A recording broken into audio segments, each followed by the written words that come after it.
नमस्कार दोस्तों, स्वागत है आप सभी का न्यू उत्कर्ष इस यूट्यूब चैनल में। आज के इस वीडियो में काफ़ी इंपॉर्टेंट टॉपिक लेकर के आए। ब्रिटिश कालीन जो औद्योगिक नीति रही है उसके बारे में हम देखेंगे कि ब्रिटिश काल में अगर जो आप देखें तो भारत पर उसके आर्थिक प्रभाव क्या पड़े औपनिवेशिक काल में, तो उसके बारे में देखेंगे और उसके चरणों की भी हम चर्चा करेंगे कि हम ब्रिटिश काल में भारत पर पड़ने वाले आर्थिक प्रभावों को कितने चरणों में हम बांट सकते हैं, उसके बारे में चर्चा करेंगे। एक एक चरण के बारे में आपको विस्तृत रूप से बताएंगे।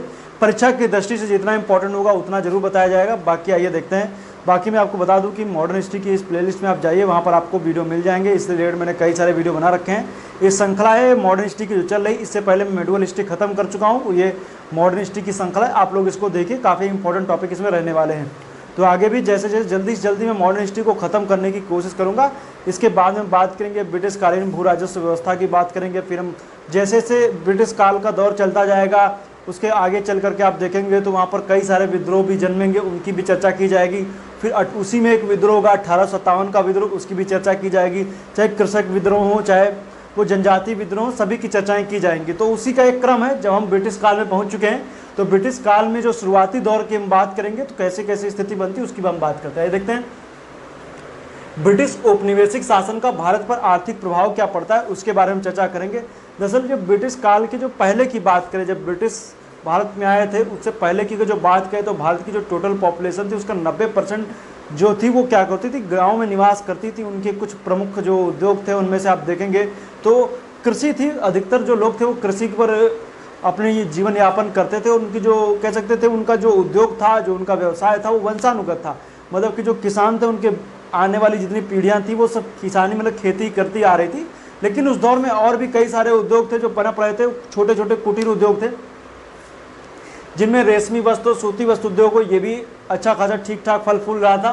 काष्ठ नक्काशी हो, सोने चांदी के आभूषण हो, पत्थर पर नक्काशी, संगमरमर हो, नील हो, मसाला हो और अफीम हो, ये मुख्य रूप से यहाँ पर खेती वगैरह इन सब की यहाँ पर की जाती थी। बाकी और ये उद्योग धंधे सब चल रहे थे। नील के, मसाले की, अफीम की खेती होती थी। सोने चांदी के आभूषण वगैरह के लेकर के यहाँ पे चल रहा था। काष्ठ नक्काशी मतलब लकड़ियों पर आप देखें तो नक्काशी वगैरह की जाती थी, सामान वगैरह बेचा जाता था। सोने चांदी के आभूषण हो, पत्थर पर नक्काशी की जाती थी, संगमरमर वगैरह इन सब पे की जाती थी। और सूती वस्त्र और रेशमी वस्त्र के कपड़े भी यहाँ पर क्या होते थे, काफ़ी ज़्यादा बेचे जाते थे, मतलब अच्छे थे। ये मुख्य रूप से व्यवसाय का ये मुख्य रूप से साधन थे।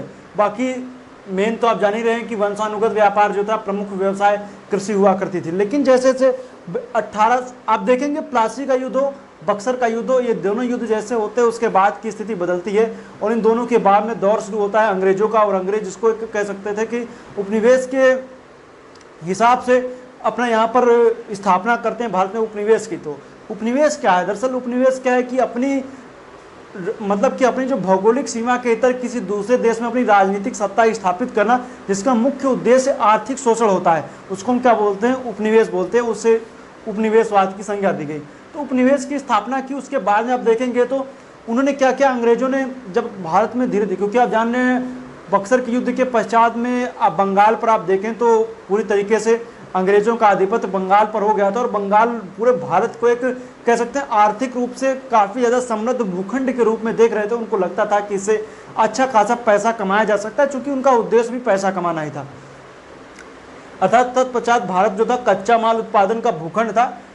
इन सब की जो मैं थ्योरी आपको बता रहा हूँ इसकी विस्तृत जानकारी आपको रजनी पामदत्त की इंडिया टुडे में आपको इसकी पूरी जानकारी आपको देखने को मिलेगी। इंडिया टुडे में आप देखें तो ब्रिटिश के आर्थिक शोषण की जो पूरी बातें आपको इंडिया टुडे में आपको देखने को मिल जाएंगी। आप उसको पढ़ भी सकते हैं, रजनी पामदत्त की है।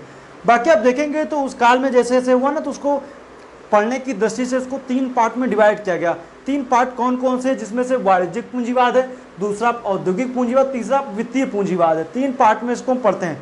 इसका पहला जो हम देखेंगे तो वो कौन सा पार्ट होता है, वो होता है वाणिज्यिक पूंजीवाद। 1857 से 1813 वाणिज्यिक पूंजीवाद में अब हम शुरुआत में जब हम इंटर करते हैं तो हम देखते हैं कि जहाँ की जो सरकार थी, ब्रिटिश सरकार, वो पूरी तरीके से इसको अपने अंडर में लेना चाहती थी, अर्थात राजनीतिक नियंत्रण स्थापित करना चाहती थी। आप देख रहे हैं कि बक्सर के युद्ध के बाद से आप देखें तो वहाँ पर अंग्रेजों ने धीरे धीरे बंगाल को अपने अधिकार में ले लिया। और अगर जो आपको व्यापार करना है तो उसके लिए होना चाहिए आपके पास राजनीतिक पकड़ होनी चाहिए। राजनीतिक में आप राजनीतिक जब हिस्सेदारी आप करेंगे, राजनीति में आपकी पकड़ होगी, मतलब आप पूरी, तभी आप उसमें व्यापार कर सकते हैं और व्यापार में एकाधिकार भी स्थापित हो सकता है। इसलिए राजनीतिक नियंत्रण उन्होंने बंगाल पर स्थापित किया, धीरे धीरे पूरे भारत में भी कर लिया। तो राजनीतिक जब नियंत्रण बंगाल पर स्थापित हुआ जिससे व्यापार पर एकाधिकार हो सके।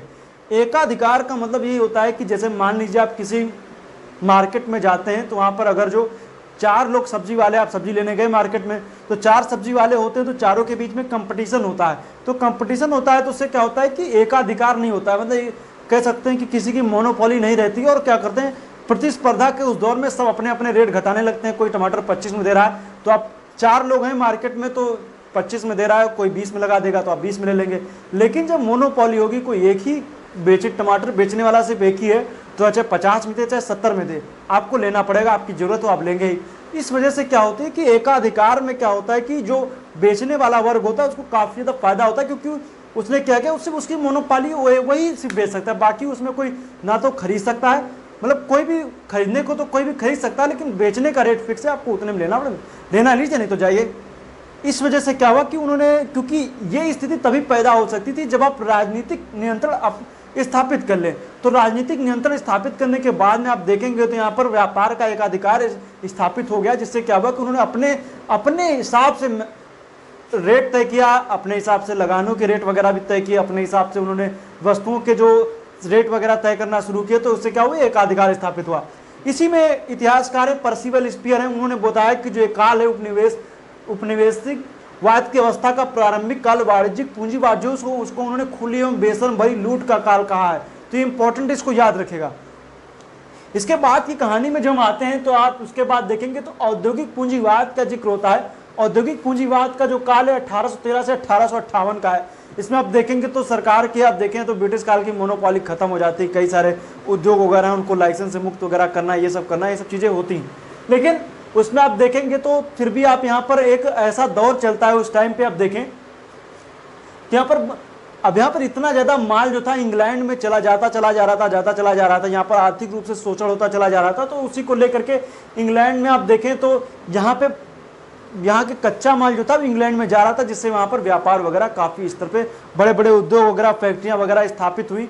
और यहाँ पर भी ददनी प्रथा वगैरह, पहले से पैसे दे करके उनसे खेती वगैरह कराना, और थोड़ा सा जोर दिया गया कि आप थोड़ा व्यावसायिक खेती करें, खाद्यान्न मत उगाइए, आप खेती ऐसी कीजिए जैसे खेती कीजिए तो आप नील की खेती कीजिए, मतलब कि थोड़ा सा व्यापारिक खेती की ओर, ज़्यादा व्यावसायिक खेती की ओर ध्यान दीजिए और खाद्यान्न फसलों की तरफ मत ध्यान दीजिए। नील की खेती से क्या हुआ, कपास की खेती कीजिए, नील की खेती कीजिए, उससे कच्चा माल ले जाकर के इंग्लैंड ले जाया जाता था। इंग्लैंड के माल से फिर क्या होता था, बन के कपड़े आते थे। फिर वही जो कच्चा माल भारत ही उपलब्ध करा रहा है, भारत जो था सबसे बड़ा आयातक ब्रिटिश माल का हो गया। उसके दौर में आप देखेंगे तो भारत में, क्योंकि मैंने बताया खाद्यान्न की कमी होने की वजह से खाद्यान्न का जो था वो धीरे धीरे कम होता चला गया, जिस वजह से खाद्यान्न की कमी होने की वजह से अकाल पड़ जाता है भारत में। चूंकि भारत जो था आप यहाँ पर देखेंगे तो पूरी जो व्यावसायिक खेती होने लगी थी नील वगैरह की, उसमें कहते हैं कि नील की खेती के उस दौर में जो वहाँ के जो कृषक थे उन्होंने क्या किया था, अपने अंगूठे वगैरह भी काट दिए थे ताकि जो करघा वगैरह चलना पड़ता वो ना चलाना पड़े।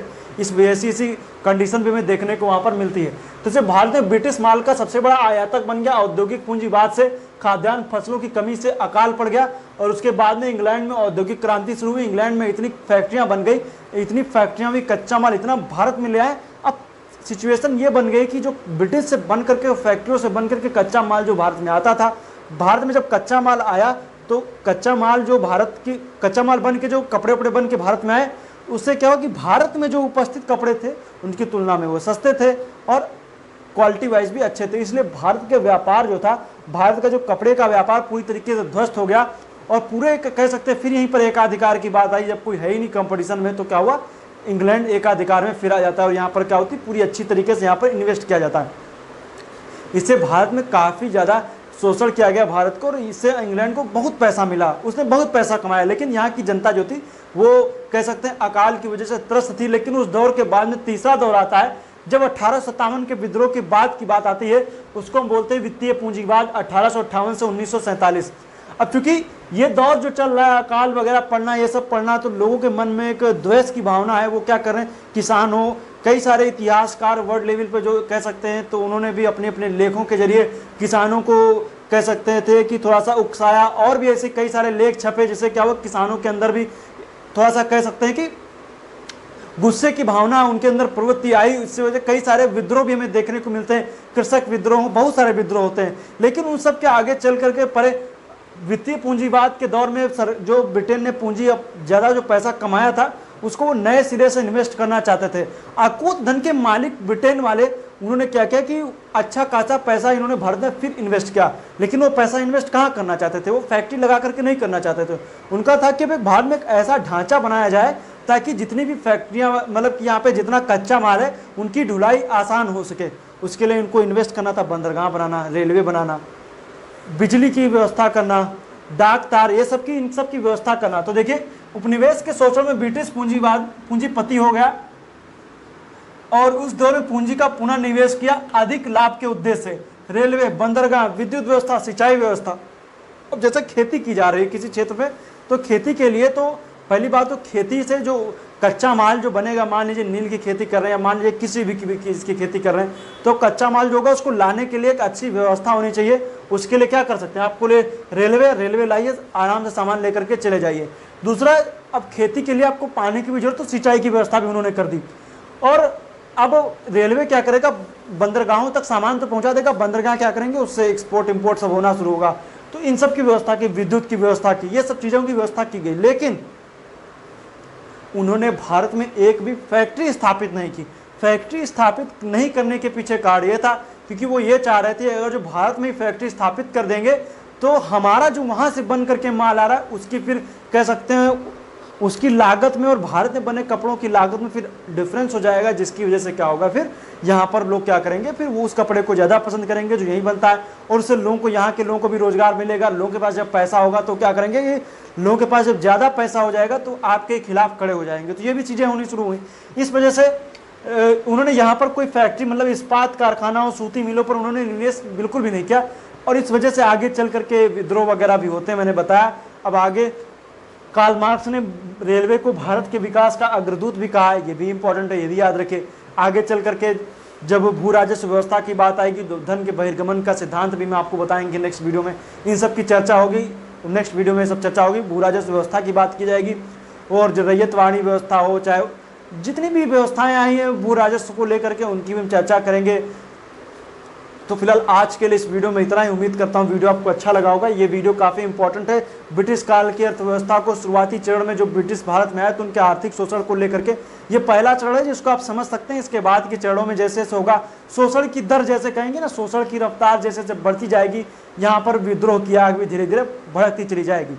ब्रिटिश वाले भी अपनी तरफ से पूरी कोशिश करेंगे, यहाँ पर विद्रोह को दबाने के लिए समाचार पत्र, लेख छपेंगे, भारत की जनता को आगाह करने के लिए लेख भी छापे जाएंगे। ब्रिटिश नीतियों का शोषण होगा, ब्रिटिश नीतियां जो होंगी, उस शोषण की नीतियां होंगी, उनके खिलाफ किताबों में बातें लिखी जाएंगी भारतीय जनता को आगाह करने के लिए। फिर उनको को लेकर के भी कानून आएगा, चाहे मुबंद कानून हो, चाहे वो वर्नाक्युलर प्रेस एक्ट हो, इन सब की चर्चा भी की जाएगी। तो फिलहाल वो सब हम धीरे धीरे जैसे जैसे चरणबद्ध तरीके से वो सब चीज़ों को पढ़ेंगे। तो आप भी साथ में बने रहिए, बहुत अच्छी अच्छी इंटरेस्टिंग वीडियो आगे आने वाली है। तो एक एक टॉपिक को अच्छे से कवर किया जाएगा। तो फिलहाल आज के लिए इस वीडियो में इतना ही। हमें दीजिए, वीडियो देखने के लिए पुनः एक बार आपका बहुत बहुत धन्यवाद।